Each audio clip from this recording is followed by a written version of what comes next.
बात होगी इस वीडियो में स्किन वॉर्ड्स, स्किन टैग्स के बारे में कि आखिर इनसे छुटकारा कैसे हासिल किया जा सकता है। तो सबसे पहले ये जानना निहायत ज़रूरी है कि ये दोनों मसाइल एक दूसरे से मुख्तलिफ हैं, ये दो मुख्तलिफ बीमारियां हैं, लेकिन इसका इलाज इस चीज़ पे ज़्यादा मुनहसर है कि आप इसके ट्रीटमेंट प्लान को कितना स्ट्रिक्टली फॉलो कर रहे हैं, आप कितने डिसिप्लिन्ड हैं इसको ठीक करने के मामले में। तो सबसे पहले मैं आपको ये बताऊंगा कि ये दोनों जो बीमारियां हैं, जो स्किन वॉर्ड्स हैं, ये कैसे हो रहे होते हैं। तो जो स्किन वॉर्ड्स हैं ये दरअसल सेल्स की ओवर ग्रोथ की वजह से हो रहे होते हैं, ये सेल्स की अनकंट्रोल्ड ग्रोथ की वजह से हो रहे होते हैं। अक्सर लोग इनको कैंसर के साथ भी जोड़ रहे होते हैं, लेकिन दर हकीकत ये कैंसर नहीं है, लेकिन ये एक लोकलाइज्ड ओवर ग्रोथ है। तो इसमें दरअसल जो virus HPV human papilloma virus है, ये उसकी वजह से हो रही होती है जो स्किन वॉर्ड्स होते हैं। तो जो स्किन का एक हिस्सा जिसमें से वायरस बॉडी के अंदर दाखिल हो रहा होता है, ये वहाँ से जो एपिडर्मिस होती है ये उसको इन्वॉल्व करता है, और जो सेल्स इससे इन्फेक्ट होते हैं उनके ऊपर बॉडी का इम्यून सिस्टम आके अटैक कर रहा होता है। तो वो सेल्स की ओवर ग्रोथ वहाँ से एक स्किन के ऊपर फर्दर पैच बना देता है जो कि वाइटिश ग्रेश कलर की मेम्ब्रेन से ऊपर से वो कवर्ड होता है। तो अब कुछ इस तरह ये HPV स्किन वॉर्ड्स को बना रहा होता है, लेकिन इसका एक मसला ये होता है कि ये अगर मुतासरा हिस्से से पर्सन का हाथ छुए और वो जिस्म के किसी और हिस्से को लग जाए तो वहाँ पे भी इसी पैटर्न के साथ इसी तरह की HPV की वजह से ग्रोथ देखने को मिल रही होती है। तो ये स्किन टू स्किन एक से दूसरी जगह फैल रहा होता है, तो इसलिए इसकी जल्द अज जल्द रोकथाम, इसका ट्रीटमेंट निहायत ज़रूरी। अगर बात करें दूसरा जो स्किन टैग्स है उनकी, तो जो स्किन टैग्स होते हैं वो दरअसल कुछ हार्मोनल इम्बैलेंस की वजह से हो रहे हैं। ये इस चीज़ को जाहिर कर रहे होते हैं कि जिस्म के अंदर कुछ ऐसी खराबियां चल रही हैं जिसकी वजह से स्किन टैग्स हैं ये बॉडी के ऊपर नज़र आ रहे होते हैं। तो ये दरअसल एस्ट्रोजन का लेवल जब खून के अंदर रेज्ड हो जाए तो ये उस वजह से देखने को मिल रहे होते हैं। अब एस्ट्रोजन ना सिर्फ फीमेल के अंदर बल्कि सम टाइम कुछ वजूहात की बुनियाद पर मेल के अंदर भी रेज्ड हुआ होता है। मेल के अंदर भी जो स्किन टैग्स हैं वो भी इसी तरह देखने को मिल रहे होते हैं। जो मैकेनिज्म है वो कुछ इस तरह है कि ये मोस्टली जो डायबिटिक, प्री डायबिटिक और जो ओबीस पेशेंट होते हैं उनमें ये स्किन टैग्स देखने को मिल रहे होते हैं।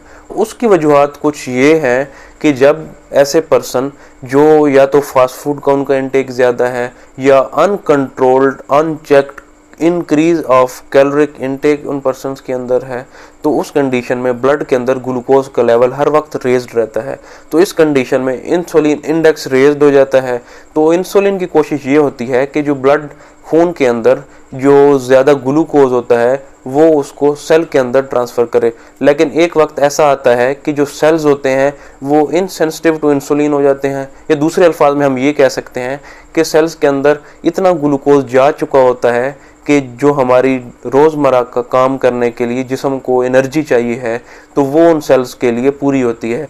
तो वो अब सेल और अपने अंदर जो ग्लूकोज है उसको वो नहीं चाह रहे होते। तो इस कंडीशन में जो इंसुलिन है वो ब्लड के अंदर बढ़ा हुआ ग्लूकोज का लेवल कम नहीं कर पा रही होती। तो इन वजूहात में जो IGF-1 होता है वो एक्टिवेट हो जाता है। तो IGF-1 आगे जाके एस्ट्रोजन को एक्टिवेट कर देता है। तो जब एस्ट्रोजन एक्टिवेट होता है तो उसकी वजह से जो स्किन के ऊपर जो सेल्स की ओवर ग्रोथ है वो देखने को मिल रही होती है, क्योंकि जो एस्ट्रोजन है वो एक एनाबॉलिक हार्मोन है, वो ग्रोथ को बढ़ा रहा होता है। तो जिस्म में किसी हिस्से पे भी जो स्किन टैग्स हैं वो देखने को मिल रहे होते हैं। ये स्किन टैग्स मोस्टली गर्दन के हिस्से में, बाजुओं पे, आँखों के पास, इन जगह पे देखने को मिल रहे होते हैं। तो इस तरह सेल्स की ओवर ग्रोथ ज़्यादा होने लग जाती है। प्रिवेंशन की बात करें तो जो स्किन वॉर्ड्स थे उसकी प्रिवेंशन कुछ इस तरह हो सकती है कि आप जो हाइजेनिक रूटीन है उसको आप इंश्योर करें, और दूसरे नंबर पे जो वैक्सीनेशन अवेलेबल है HPV के अगेंस्ट, तो आप उसकी वैक्सीनेशन को भी मुमकिन बनाएं ताकि आप इन पेचीदगियों से खुद को बचा सकें।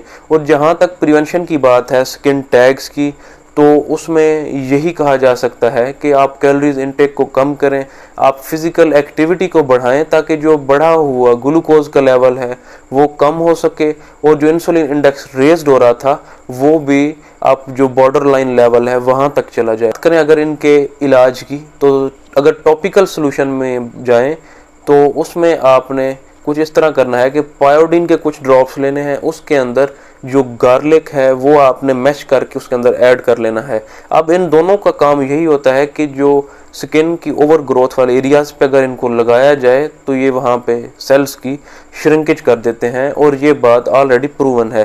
तो अगर जाए तो गार्लिक के अंदर एलासिन नामी कंपाउंड पाया जाता है। अब एलासिन की प्रॉपर्टीज ये हैं कि वो एलासिन एक दरअसल जो सल्फर रेगुलेटिंग कंपाउंड है, तो उसकी वजह से जो श्रिंकेज का इफेक्ट है वो जल्द ही देखने को मिलता है। कुछ ही दिनों या कुछ ही हफ्तों के अंदर जो ओवर ग्रोथ है वो स्किन के ऊपर से आपको ख़त्म होती हुई नज़र आएगी। अगर इन दोनों चीज़ों को आप 2 से 3 बार दिन में लगाएं तो काफ़ी अच्छे नताइज मिलेंगे। अगर इसके बावजूद भी जो खातिर खा नताइज देखने को नहीं मिल रहे तो आप इस कंडीशन में सैलिसिलिक एसिड सोल्यूशन ले सकते हैं और उसको आपने ड्रॉप बाय ड्रॉप उस इफेक्टेड एरियाज़ के ऊपर आपने वो भी दिन से 2 से 3 बार लगाना है, तो आपको जल्द अज जल्द वो सेल्स वहाँ से ख़त्म होते हुए दिखाई देंगे। अगर इनके बावजूद भी आपको नताइज नहीं मिल रहे तो आप जो इलेक्ट्रोकॉटरी का प्रोसेस है उस तरफ जा सकते हैं।